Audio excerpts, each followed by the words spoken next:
Ladies and gentlemen, Giants fans, I told you when I know, I believe that this was the plan all along, knowing that they would have a chance at least two of the three offensive tackles when number 5 came around.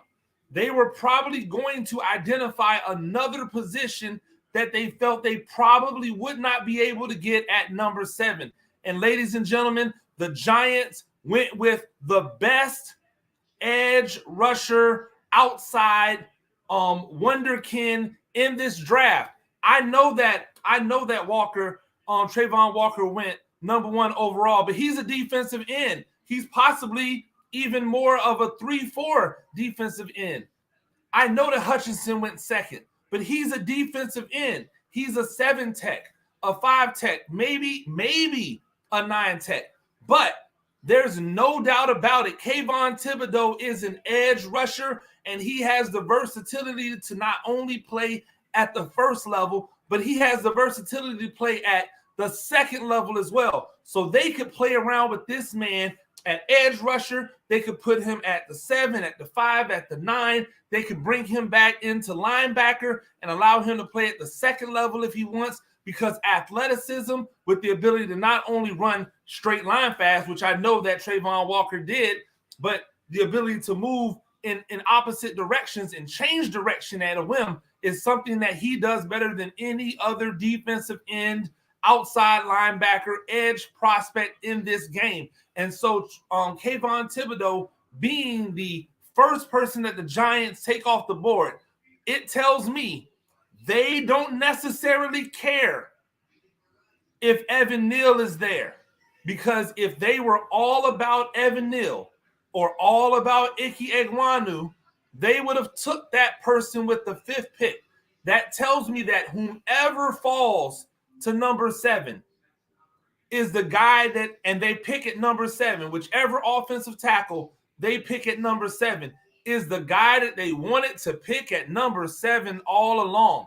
That's the tackle that they probably had their eyes on. And as the draft unfolded, when Walker went 1 and Hutchinson went 2 and Stingley went 3 and then Sauce Gardner went 4, it allowed them to open up and say, we can take whomever we want.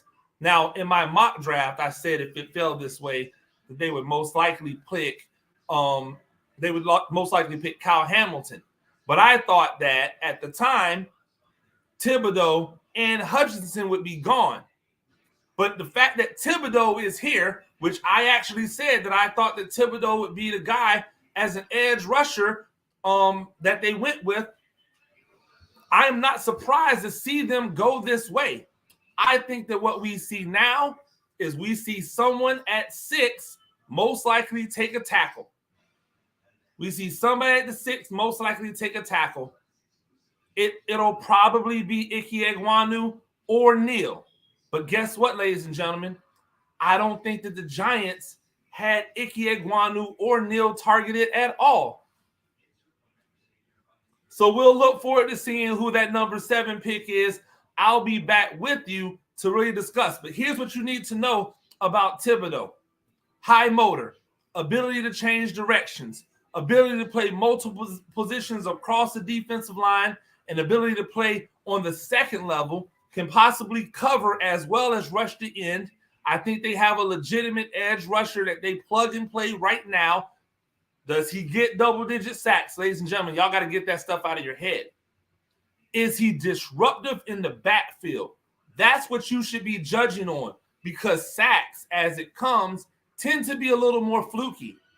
So as long as he's being consistently disruptive in the backfield, if you put Kayvon Thibodeaux on one side, and then you put last year Azeez Ojulari on the other side, now all of a sudden you have 2 edge rushers who are not only high motor guys that cause disruption in the backfield, but also have an ability to play other positions, especially Thibodeaux. Not as much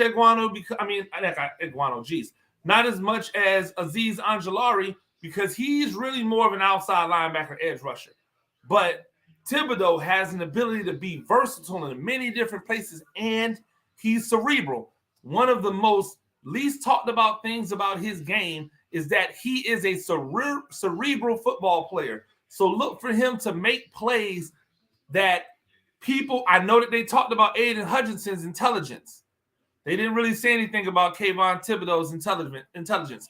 You take from it what you want, but it always feels as if this happens. I'm telling you, I have watched this man play. I've watched Hutchinson play. I've watched Travon Walker play. Travon Walker is going to fit really well in the system. Hutchinson is going to be a really hard worker. Kayvon Thibodeau is a star. He's a star. And if he's not, guess what? I'll come on here and say, hey, man, I was wrong. Thibodeau's not a star. But he's going to be good at something, especially in a defense as diverse and built for guys to hunt, like this New York Giants defense is going to be built with the defensive coordinator they have now at Wink Martindale. I'm really excited. We'll see you all at number 7. Coach Gene Clemens, if you're not subscribed to the channel, make sure you subscribe to the channel. Later.